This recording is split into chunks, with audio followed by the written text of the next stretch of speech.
In the K-pop industry, legal battles between artists and their agencies are nothing new, with numerous idols suing their companies for mismanagement and unfair contracts. In these situations, fans are almost always on the idol's side, organizing protests and boycotts in hopes of helping their favorite idols escape their abusive companies. In 50/50's case, however, things seem to be going the opposite way, with the public completely turning their back on the members and rooting for their agency instead. So what happened? What makes 50/50's case so different from the rest? Greetings, professors! Today, I'm finally going to be talking about the crazy situation surrounding 50/50. If you don't know who 50/50 are, they're basically the K-pop group behind this inescapable song.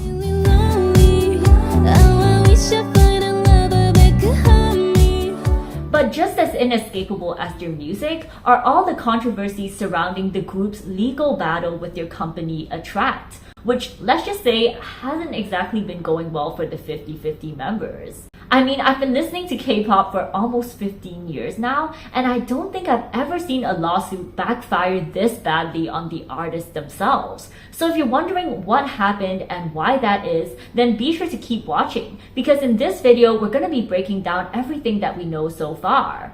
But before we dive into all of that, let's start with something that makes me a little bit happier, my ramen earrings. I mean, aren't they just so cute? Well, I actually got them from Temu. Now, if you haven't heard of Temu yet, then you're honestly really missing out. But that's okay, because I'm gonna tell you a little bit about this amazing website now. Temu is an online marketplace that basically has anything you're looking for. They have K-pop merch like these BTS stickers and keychains. They have clothes, accessories, gadgets. Like, I literally got this portable neck fan that has been a total lifesaver this summer. And look, you might think that since the prices are so cheap, maybe their products are not that good. But after trying it out for myself, I can honestly say that I was actually really impressed by just how high quality all the items were. And on top of that, Temu also delivers all orders within 14 days, and they have a free returns policy within 90 days. But if you're still not convinced, then I would definitely encourage you guys check out Temu for yourselves. And the best part is, they're actually offering you guys up to £100 to spend on their app for free. All you have to do is to click on the link in the description or download the app and use code DKE7829. Trust me, once you try out Temu, you'll be just as impressed as I am. So huge thanks to Temu for sponsoring this video, and without further ado, let's jump back into today's story.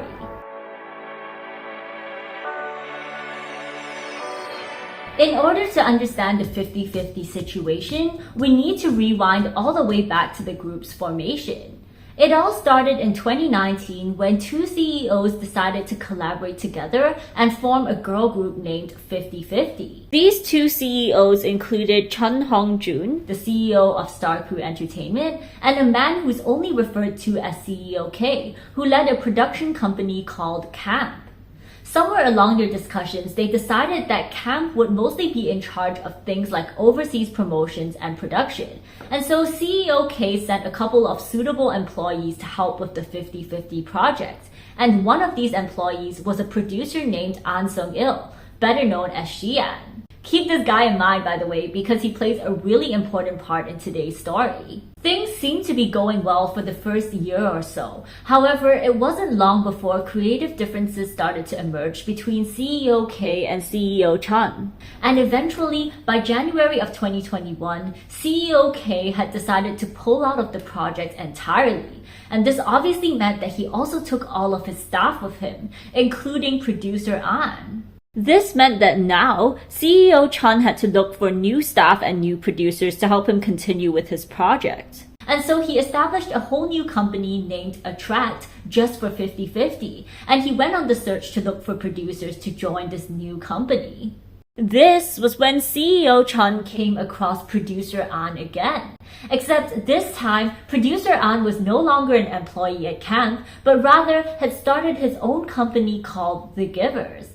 And what would you know? It turns out he was more than willing to give his services to CEO Chun, as he offered to continue as 50/50's producer once again. This was literally the perfect scenario. I mean, think about it. He had worked with CEO Chun before, he had worked with the trainees before, he was familiar with 50/50's concept and direction. I mean, it was the perfect match, right? And so CEO Chun immediately took him up on his offer and employed the Givers to be in charge of managing and producing 50/50. So this brings us to November of 2022, when 50/50 finally made their debut as a 4-member girl group with their first album, consisting of songs that were all produced by producer An. The debut did relatively well, peaking at number 44 on the Circle charts. But this was just the beginning of 50/50's success, because in February of 2023, the group came back with the song Cupid, also produced by producer An. And this song absolutely took the world by storm.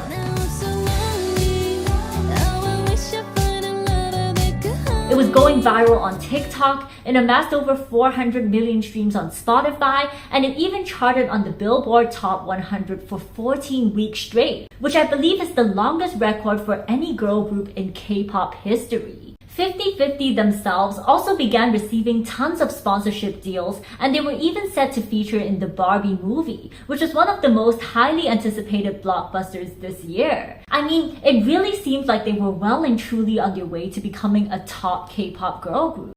And all of this was, of course, thanks to the brains behind Cupid, producer An. 정말 피지컬이 좋으신 분들한테 그냥 면티 하나에 청바지만 입히면 너무 멋있잖아요. 큐피드라는 곡 자체가 갖고 있는 고유의 멜로디 라인, 고유의 분위기, 이 부분들을 살리기에는 다른 부분들을 최소화시키려고 했어요. At the time, CEO Chun said that he felt so thankful for producer An. I mean, having such a talented producer on his team just seemed too good to be true. And well, maybe that's because it was.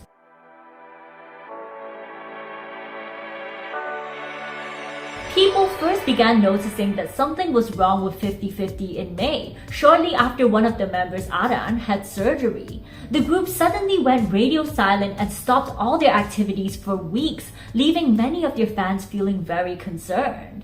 But things only went from bad to worse when on the 19th of June, all 4 members of 50/50 filed injunctions to suspend their contracts with ATTRAKT, stating that the company had violated contract terms, forced them to work despite their health conditions, and had been non-transparent with their accounting. At the time, as with most other K-pop lawsuits, the public immediately flocked to support 50/50, believing that they were yet another mistreated group under an abusive company. People wrote words of encouragement and wished the group luck for their first hearing, which was scheduled on July the 5th.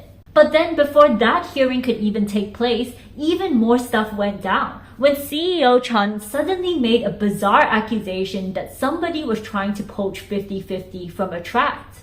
At the time, nobody really took CEO Chun seriously. People assumed that this was just a ploy to take away attention from the lawsuit, and many people even said that perhaps it was a good thing that 50/50 was getting poached, because at least they would then be rescued from his abusive company. However, over the next few weeks, as more evidence began to surface and as the story continued to develop, a new picture began to emerge.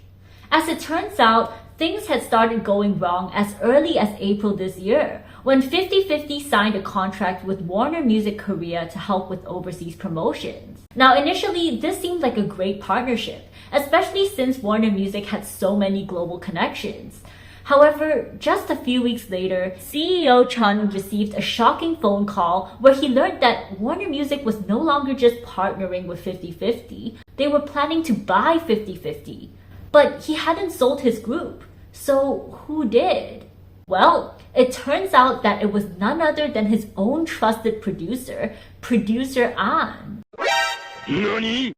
제가 그 안성일 대표한테는 전에 바이아웃을 하는 걸로 저희가 200억 제안을 드린 게 있어요. 전 못 들어봤습니다. 못 들어보셨다고요? 예. CEO Chun ended up releasing a recording of this very phone call on July the 3rd, and based on the parts that were released, it appears to show that producer An had essentially gone behind his back and proposed a deal to sell 50/50 to Warner Music for 20 billion won, presumably so that he could pocket all of that money himself. Of course, let's not forget that producer An technically didn't even have the rights to do this, because he was simply a contracted producer, and it was CEO Chun and ATTRAKT that actually owned the group. That being said, it's important to note that we haven't heard the full conversation, and producer An has since released a statement saying that this recording was taken out of context. But this was only the start of the expose against producer An, because on the 4th of July, Dispatch released a report detailing how producer An had systematically robbed CEO Chun of control over his own artists. For instance, in this text message conversation that happened right after Aran's surgery, CEO Chun was just trying to check up on Aran and ask about her diagnosis. However, producer An completely ignored his wishes and simply told CEO Chun that, quote, "There's no need to reveal the exact diagnosis. I plan on specifying just the location and where the physical issue is, and that Aran underwent surgery for it." There was also a staff member referred to as Employee B who worked for An under the Givers. According to Dispatch, Employee B continuously tried to isolate 50/50 from CEO Chun, telling CEO Chun that he should not visit them because they, quote, "did not feel comfortable with him being there." CEO Chun explained that because of this, he stopped seeing the members in person, to the point where the only updates he was receiving was via producer An and Employee B. Furthermore, Employee B had reportedly pressured CEO Chun into approving a 2-week-long sick leave for all the members, despite the fact that only one of them actually had surgery. This eventually extended into a weeks-long vacation, which explained why the group seemingly went MIA starting in May. As if all of this wasn't already suspicious enough, external companies then came forward with even more stories to back up these claims. An eyewear company, for instance, revealed that they had actually wanted to recruit 50/50 for an advertisement in mid-May. However, when they tried contacting CEO Chun, he was overseas, and the call was instead intercepted by producer An. According to the company, producer An kept stalling the deal and eventually put the whole thing on hold, claiming that the members were sick indefinitely. So yeah, overall, it just seemed like producer An was totally overstepping boundaries and almost trying to drive a wedge between 50/50 and CEO Chun. It is now widely believed that he did this because he saw how profitable 50/50 was for ATTRAKT, and he might have wanted to poach them for his own company, The Givers, which might have also contributed to why the members suddenly filed lawsuits against your company in June. As for why he kept delaying sponsorships and putting the group on hiatus, well, some people have speculated that perhaps he was doing this because he was waiting for 50/50 to join his company before proceeding with all of these paid activities, so that way, his company would be the one to profit from them. Of course, it's important to note that these are just speculations. However, they aren't completely baseless either, because as it turns out, this isn't even the first time that producer An has pulled a stunt like this. That's right, guys. Netizens have discovered that every single artist who have ever signed to The Givers has had a similar story, with each and every single one of them filing unsuccessful lawsuits against their previous companies before joining The Givers immediately after. Since then, more and more shady stuff has been coming out about producer An, ranging from the fact that he faked his resume to all the terrible character testimonies coming out from his family and business partners. Even his involvement in Cupid has been called into question, with new information surfacing that he had actually bought the song from a group of Swedish students, but had failed to credit them as composers. According to news reports, he had allegedly forged the signatures of these students so that he could transfer their share of the copyright to himself and The Givers. Now, if these allegations prove to be true, then it would be considered a criminal offense. And as of now, the Korean Music Copyright Association has already put all royalties for Cupid on hold pending investigation. Needless to say, the public has not been the biggest fan of producer An. He has faced significant criticism for his suspicious actions, and people are now calling for a full-on investigation into his business dealings. But producer An isn't the only one who's getting called out in all of this. Over the past few weeks, the members of FiftyFifty have also faced increasing scrutiny for their part in the coup against CEO Chun. On the 5th of July, it was revealed that the members had secretly gone behind their company's back and registered trademarks for not just their individual stage names, but also the group name FiftyFifty, despite the fact that that name and all of the branding behind it had obviously been created by ATTRAKT. The worst part was this trademark had actually been filed over 2 weeks ago in mid-June. Yet CEO Chun had no idea about this until the day the news reports surfaced, showing that the members might have been a little bit more, I guess you could say, sneaky than the public originally thought. Additionally, more and more holes have also begun to surface in FiftyFifty's lawsuit. For instance, the members accuse CEO Chun of mistreating them and overworking them despite their health conditions. However, the group was clearly granted a 2-week-long sick leave after Aran surgery. Not to mention, the 4-member group also lived in a spacious 3-bedroom apartment in Gangnam. And many netizens have since pointed out that their living conditions are actually way above the average Korean standard, and is even better than many top-tier groups like New Jeans.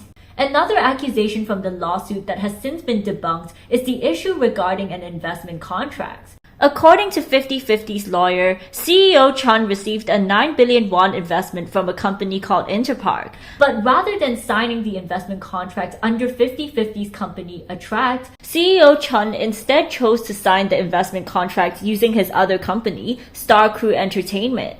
This initially made it seem like CEO Chun might have been misappropriating the funds meant for FiftyFifty and spending it on his other artists over at Star Crew Entertainment. However, Interpark, so like the investors themselves, have since released a statement clarifying that the money was meant for Star Crew Entertainment in the first place. They explained that the investment had actually been made back in 2019 before ATTRAKT was even formed. And the reason why they decided to invest wasn't even because of FiftyFifty, but rather because of other artists such as Ha Sung-woon who were signed to Star Crew Entertainment. As of now, the lawsuit is still ongoing, and for all we know, they might have more evidence and better points to present in future hearings. But at least based on what we currently know, many fans have gone from supporting FiftyFifty to completely turning their backs on the girls. People are accusing them of letting fame get to their heads, and some people are even calling them backstabbers and betrayers. The group is also getting dropped by brands left and right, and now that they've been called out by the Korean Entertainment Management Association, many have speculated that they're even on the verge of being blacklisted from the industry altogether. On the other hand, people are now rallying behind CEO Chun, expressing sympathy for how he got betrayed by his own producer and artists. Many have also highlighted how he went to extreme lengths to raise money for FiftyFifty's debut, allegedly selling off his own luxury items and cutting into his savings.